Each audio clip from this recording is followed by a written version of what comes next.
Break के बाद एक बार फिर से आपका इस्तकबाल है आपके अपने चहेते टीवी शो हिंदुस्तान हमारा में, जो मुल्क के मुसलमानों की अपनी बुलंद आवाज है। अब बारी है आज के स्पेशल पैकेज यानी हिंदी सिनेमा में कितने अहम है मुस्लिम किरदार, ये जानने और समझने की। जलवाए गुल ने किया था वा चरागा आबजू या रवा मिज गाने चश्मेतर से खूने नाब था। इतना सन्नाटा क्यों है भाई? ये डायलॉग 1975 में आई सुपरहिट फिल्म शोले से है। इमाम साहब यानी ए.के. हंगल के जरिए बोले गए इस डायलॉग ने ए.के. हंगल साहब को बतौर इमाम साहब हमेशा के लिए फिल्म देखने वालों के दिलों में यादगार बना दिया। ये खामोशी क्यों है यहाँ? आज भले ही हंगल साहब हमारे बीच ना हो, पर इमाम साहब के किरदार को उन्होंने हमेशा हमेशा के लिए जिंदा कर दिया है। जानते हो दुनिया का सबसे बड़ा बोझ क्या होता है? बाप के कंधों पर बेटे का जनाजा। इससे भारी बोझ कोई नहीं है। अवतार किशन हंगल जी आज हमारे बीच में नहीं हैं, लेकिन रहीम चाचा के रूप में वो हमेशा दर्शकों के दिलों में जिंदा रहेंगे। और केवल रहीम चाचा के ही रूप में नहीं, उन्होंने ऐसे कई रोल्स किए हैं, ऐसे कई किरदार निभाए हैं जहां उनकी एक अपनी पहचान बनी।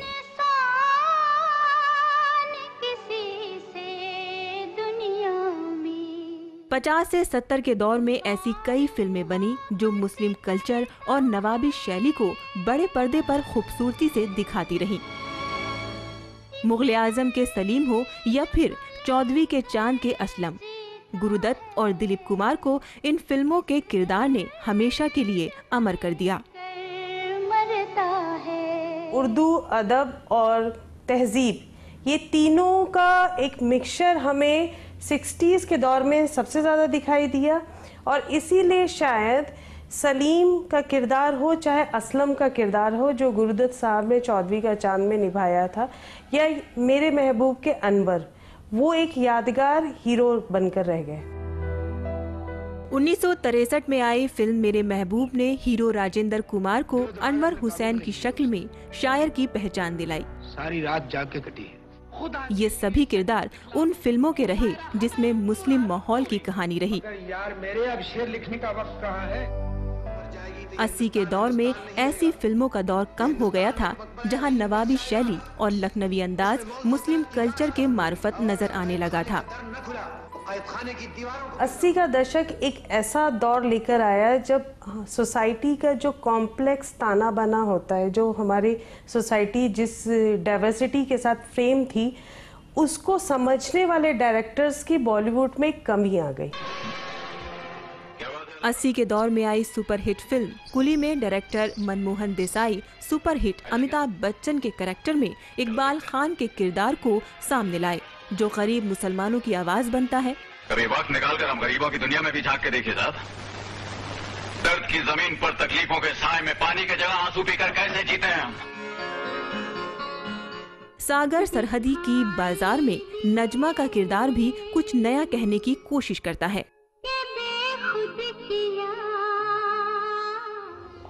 तू हिंदू बनेगा न मुसलमान बनेगा।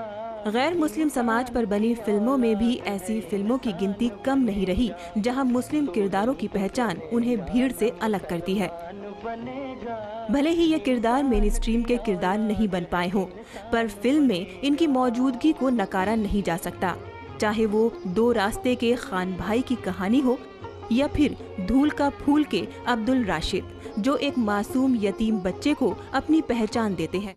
फिल्म जंजीर में शेर खान की कहानी हमें ये बताती है कि दोस्त की वफादारी और ईमानदारी क्या होती है। ओए, सालगिरह किसका था? क्या? जब दोस्तों से मिलना हुआ सालगिरह में ना लिया। धूल का फूल के अब्दुल राशिद हो या दो रास्ते के खान भाई हो या जंजीर के शेर खान हो, ये ऐसे किरदार थे जो मेन हीरो को सपोर्ट देने के लिए उनके परिवारों के साथ जुड़ के आते थे या दोस्ती की कहानी को कहते थे। पर एक दौर ऐसा भी आया जब हम मुस्लिम किरदारों की एक अलग एंटिटी में उन्हें पाते हैं, जिनको एक ज़्यादा लेंथ देने की डायरेक्टर्स ने कोशिश की। 90 के दौर में भारतीय समाज उस दौर से गुजरा जब मुल्क ने दहशतगर्दी और दंगों का भी कहर झेला, लेकिन हिंदी फिल्मों ने अपने मुख्तलिफ कल्चर को बनाए रखने की पूरी कोशिश की।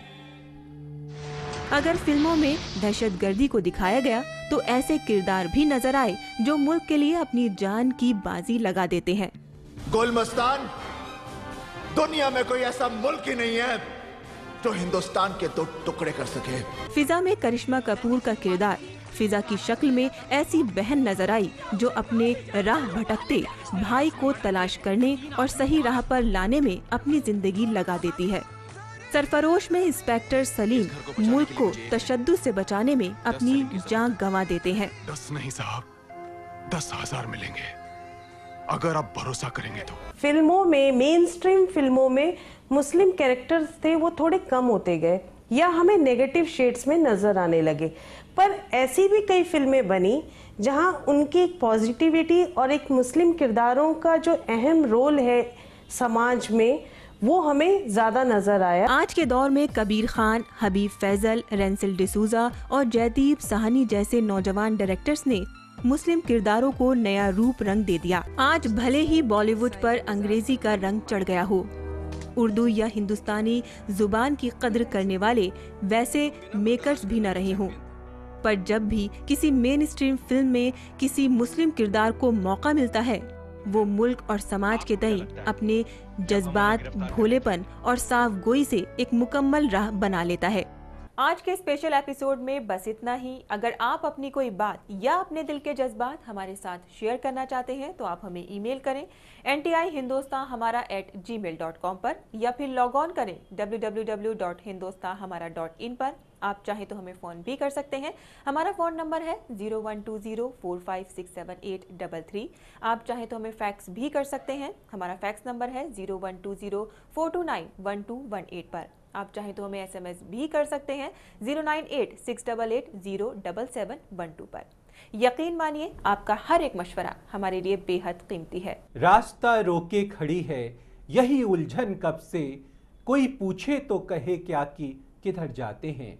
छत की कड़ियों से उतरते हैं मेरे ख्वाब मगर मेरी दीवारों से टकरा के बिखर जाते हैं। आज के 50वें एपिसोड का जश्न बस यहीं तक। कल यानी पीर को फिर होती है मुलाकात हिंदुस्तान हमारा के रेगुलर एपिसोड में रात के ठीक 8 बजे।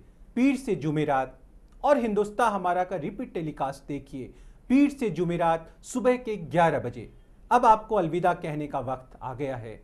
मैं त्रिदीप रमन अपनी को होस्ट साइमा खान और NTI टीवी की पूरी टीम के साथ आपको कहना चाहता हूं अलविदा। आप खुश रहें, सलामत रहें, आबाद रहें। खुदा हाफिज। खुदा हाफिज।